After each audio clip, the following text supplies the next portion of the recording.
국내와 해외 헤드라인 함께 만나보고 오셨고요. 이번에는 업라이즈 이호석 기자와 함께하도록 하겠습니다. 이사님 안녕하세요. 네, 안녕하세요. 자, 오늘은 두 가지 이슈를 또 준비를 해주셨는데 어떤 이야기로 첫 번째로는 풀어주실까요? 네, 현재 주식시장에서 투자하시는 많은 분들이 가장 중요하게 생각하는 매크로와 관련된 두 가지 개념을 제가 소개하려고 하고요.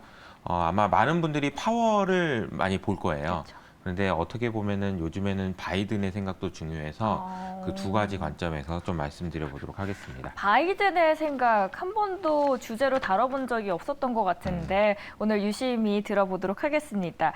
오늘 첫 번째 외신 열어보도록 하죠. Labor Unions and the U.S. Economy, 노동조합과 미국 경제라는 제목인데 이 둘 간의 관계에 대해서 기사에서는 어떻게 평가하고 있는지 함께 만나보도록 하겠습니다. 일단 노동조합에 관한 보고서가 최초로 나왔습니다. 여기에 대한 포인트는 이겁니다. 일단 노동조합이 중산층을 강화시켜주고 경제 기반을 더 탄탄하게 성장시키는데 정말로 큰 기여를 하고 있다라는 이야기인데요. 어떻게 기여를 하고 있는지는 킥박스로 만나보도록 하겠습니다. 일단 나라가 발전하고 고성장을 하게 되면은 대표적인 현상이 뭘까요? 잘 살게 되죠. 네, 잘 살게 되고 또 못 사는 사람들은 더 못 살게 되는 네. 양극화가 심화되게 됩니다. 그런데 지난 반세기 동안 이 중산층 가구들을 쭉 봤더니 경제가 전반적으로 번영하는 동안에는 중산층의 경우 임금이 조금 정체된다라고 하거나 경제가 전반적으로 좀 세대 간 이동성이 감소하는 경험을 해왔다라고 합니다. 그런데 여기서 바로 노조가 이런 부정적인 측면과 추세에 직접적으로 대응하면서 중산층들의 복지를 조금 더 밝게 해줬다라는 내용입니다. 차트 하나 보도록 할게요. 일단 구체적으로 다뤄주시긴 할 텐데 차트를 한번 가져왔습니다.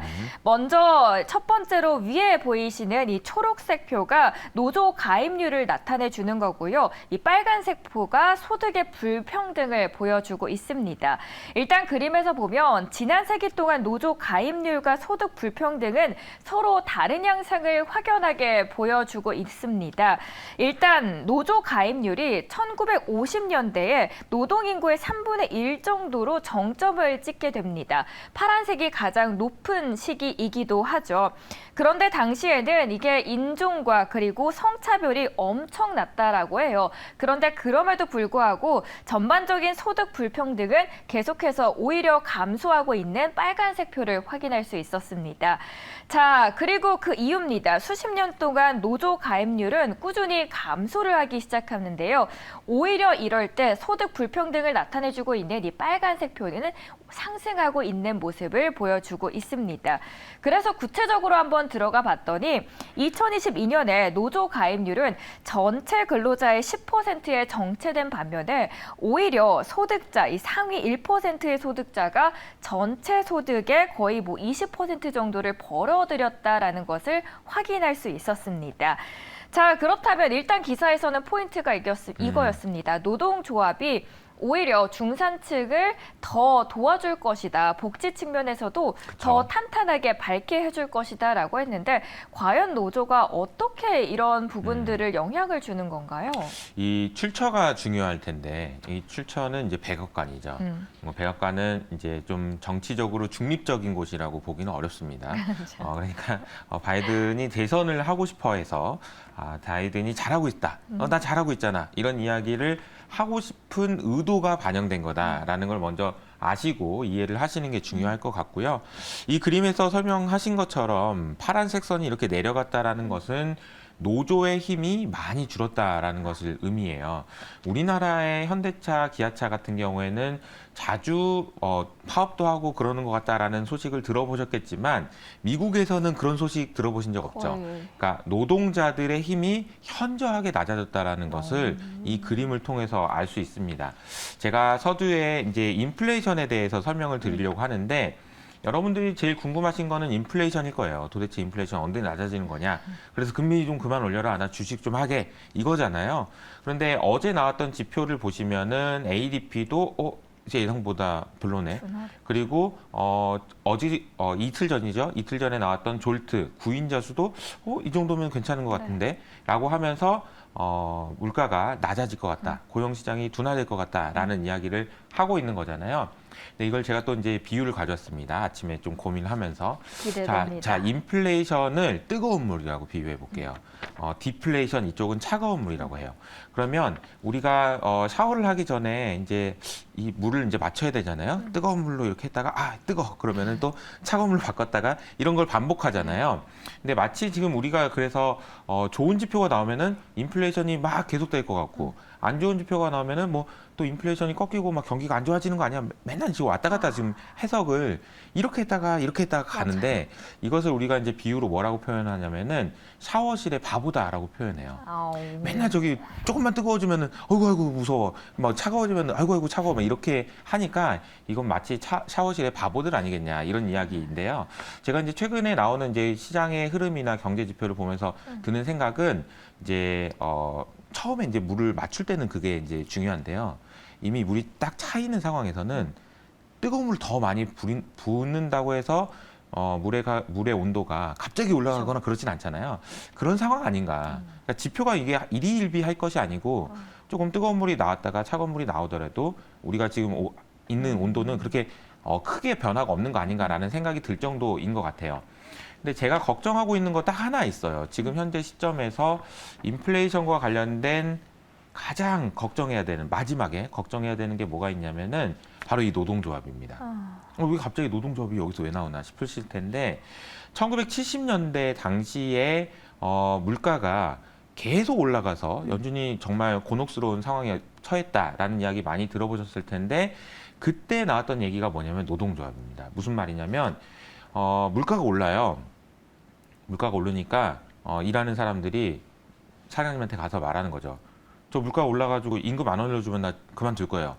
그러니까 이제 사장님이 아이고 그래 노동조합도 있고 안 되겠다 올려주는 거죠. 임금을 올려주면 또 다시 물가가 올라갑니다. 먹고 사니까요. 그럼 또 물가가 올라가니까 또 임금 올려주려고 하는 거예요. 이것을 계속해서 순환한다고 해서 임금과 물가의 상호작용이라고 이야기하거든요. 그래서 이 상호작용이 계속되면 마치 어떤 거냐면요. 뜨거운 물을 살짝 틀었는데 이 뜨거운 물이 물속으로 들어와서 계속 뜨거운 물을 만들어내는 것과 같아요. 그래서 물의 온도가 어느 정도 일정한 수준을 유지하는 것이 아니고 계속 뜨거워지는 거죠.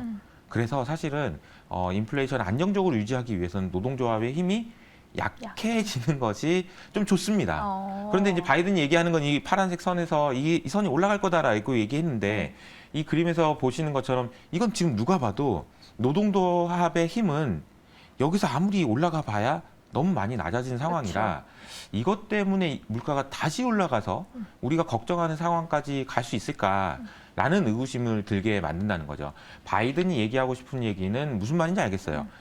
노동조합이 힘이 세지면 중산층이 힘이 세질 거예요. 이 얘기를 하고 싶은 것이겠으나 이미 너무 오랜 시간 동안 노조의 힘은 약해졌기 때문에 이것을 다시 들어 올려서 우리가 인플레이션을 다시 또 걱정해야 되는 그런 상황이 오기는 어렵겠다. 이 이유 때문에 라는 생각이 들어서 먼저 바이든의 생각을 말씀을 드려봤습니다. 자, 첫 번째로 바이든의 생각에 관해서 이야기를 들어봤고요. 비유도 샤워실의 바보가 쏙쏙 기억에 남네요. 자, 두 번째 기사 넘어가 보도록 할게요. 이번에는 차트에 관한 이야기입니다. The most important chart in the world. 세상에서 가장 중요한 차트라고 하는데 이게 뭔지 궁금해지는데 일단 본문에서는 알스타라고 이야기를 합니다. 다음 킥박스 넘어가 보도록 할게요. 일단 알스타가 뭐냐? 실질 중립금리를 알스타라고도 하는데 겉보기에 복잡하지만 이 중립금리라는 거는 경기를 더 자극하지도 또 둔화시키지도 않는 금리를 이야기하고요. 냉탕과 그리고 뜨거운 물이 있으면 온탕 같은 겁니다. 여기에다가 물가를 감안한다면 실질 중립금리가 되는 거죠. 예를 한번 들어볼게요. 일단 60km 떨어진 도착점에 한 1시간 뒤에 어디에 도착하려면 내 차의 속도가 한 60km 정도면 됩니다. 그런데 60km보다 낮아진다면 속도를 저희는 더 높여야 되고요. 만약에 60km 이상이라면 늦춰야 되겠죠. 비슷한 맥락인데 중립금리보다 이 정책금리를 높이게 되면 물가를 더 내릴 수 있고요. 낮추게 되면 반대 효과가 나오는데 그 기준이 바로 중립금리라는 겁니다. 미국은 일단 물가와 금리 전망을 놓고 둘로 갈라져 있습니다. 레리 서머스 전 재무장관의 경우에는 이 코로나19 그리고 미중 갈등 고령화로 인해서 예전보다 앞으로 더 높은 물가와 금리를 예상하고 있고 무려 10년물 국채 금리가 4.7% 이상까지도 오를 수 있다라는 예상을 했습니다. 다른 한편에는 존 윌리엄스 뉴욕 연은 총재가 있습니다. 제롬 파월 연준 의장과 함께 연준을 이끌고 있는데 그는 저금리 시대가 끝났다라는 근거는 없다라고 이야기를 하면서 저금리 시대가 끝나지 않으면 기준금리도 높을 이유가 없다라는 입장을 펼칩니다. 여기에 대해서 파이낸셜 타임스 기사에서는 이렇게 실질 중립금리 논쟁을 놓고 알스타워즈라고 빗댄 적이 있을 정도인데 서머스는 인플레이션을 고려한 이 실질 중립금리가 코로나 전보다 0.8에서 1%포인트 높아질 것이다라고 봤기 때문이고요. 반면에 윌리엄스는 5월의 수치가 1분기 0.5%였고 내년 초에는 마이너스가 될 것이다라고 생각하기 때문입니다. 일단 중립금리 수준이라는 개념을 기사에서는 굉장히 매력적인 학문적 명제다라고 이야기를 하던데 그런데 실제로 그런 일이 일어난 적이 있었을까라는 의문에서 기사가 시작을 하더라고요. 어떤 이야기들인가요? 저희 이제 오늘 이제 상당히 좀 철학적인 이야기를 좀 해드리려고 해요. 아침부터 좀 고민되실 수 있지만 이 중립금리라는 개념에 대해서 이제 이야기를 해보면 앞서 뭐 뜨거운 물, 차가운 물 이런 이야기도 했지만 우리가 말하는 이 골디락스라는 그 지점으로 가기 위해서 필요한 금리가 어느 정도냐라는 질문인 거예요. 금리 언제까지 올릴 거야? 언제까지 올릴 거야? 아니면 언제까지 내릴 거야? 이런 기준으로 얘기할 때 항상 우리가 생각할 수 있는 거는 그럼 기준이 뭐야? 기준이 뭔데 내가 지금 이 금리는 아까 말씀하셨던 대로 속도를 낮추는 금리인지 아니면 속도를 올려야 되는 금리인지 그 60km라는 그 기준만 있으면 내 그 기준에 맞춰서 할 텐데 라는 생각인 거고요. 지난 잭슨홀 미팅과 관련된 설명을 제가 드릴 때도 여러 가지로 중립금리가 올라간 것에 대한 이야기 아마 파월 의장이 할 거다라고 말씀을 드렸었는데 파월 의장이 단언했죠. 그냥 중립금리? 그런 거 다 모른다. 이렇게 얘기했어요. 이 말의 의미를 파이낸셜 타임즈 기사에는 이렇게 얘기했죠. 밤하늘의 별을 보는 것과 같다. 그러나 맑은 날이 아니고 흐린 날. 이 무슨 말이냐면 별이 잘 안 보인다는 얘기예요. 그럼 좀 더 나가볼까요? 이 중립금리라는 개념은 이 금리만 놓고 보면은 인플레이션도 없고 경기 침체도 없는 너무나도 좋은 금리라는 걸 알겠어. 그런데 그 금리가 과연 있기는 한 걸까? 그렇죠. 파랑새 아닐까? 그냥 상상 속에만 있는 유니콘과 같은 존재 아닐까? 라는 생각인 거예요. 잠깐만, 그럼 중립금리가 있기는 한 걸까? 그럼 우리가 그걸 찾을 수는 있는 건가? 이런 고민들까지 하게 되는데요. 그래서 사실 파월도 그렇고 연준도 그렇고 늘 나와서 하는 말이 잘 모르겠다. 다음 달에 어떤 지표가 나오는지를 확인하고 그때 가서 확인하겠다. 이런 이야기를 굉장히 많이 하잖아요. 그래서 이제 우리는 이제 이런 생각을 해봐야 됩니다. 자, 중립금리가 어렵다. 이거 어렵다라는 건 무슨 말인지 알겠어요. 그런데 사실은 세상에 있는 우리가 풀어야 되는 많은 문제는 다 그래요.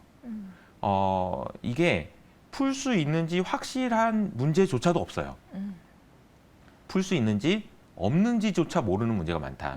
예를 들어볼까요? 여러분들이 최근에 이슈가 많이 됐던 초전도체를 생각해 보자고요. 초전도체가 아주 낮은 온도에서 초전도성을 갖는다는 걸 알았어. 근데 이게 압력을 높이면은 이게 괜찮다라는 얘기를 해가지고 압력을 높이는 대신 온도도 높일 수 있다라는 거를 확인했죠. 그런데 이게 언제까지 가능하고 과연 상온에서 초전도체가 가능한 것인지 여부조차 모르는 상황에서 우리는 계속 무엇인가 답을 찾아 나가는 거거든요. 그러니까 알스타도 마찬가지 개념인 거예요.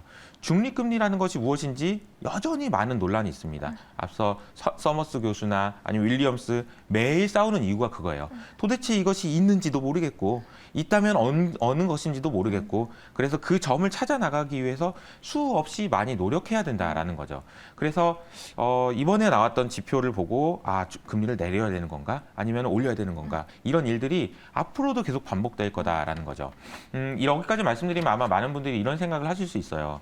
이거 마치 그냥 정말 이만큼만 보고 걸어가고 있는 거 아닌가? 좀 멀리 보면서 생각을 하고 해야 되는데 파월 의장이 얘기하는 거는 멀리는 모르겠고 당장 여기 앞에 다음 달에 얼마 나오는지에 따라서 결정하겠다. 이거는 너무 한심해 보이고 정말 저 사람을 믿어야 되는 건가라는 생각이 들죠. 그러나 우리 인류가 푸는 문제 다 그렇다라는 거예요. 쉽지 않은 문제를 지금 연준도 그렇고 우리도 풀고 있다라는 사실을 여러분들이 아셨으면 좋겠다라는 말씀을 좀 드리고 싶습니다.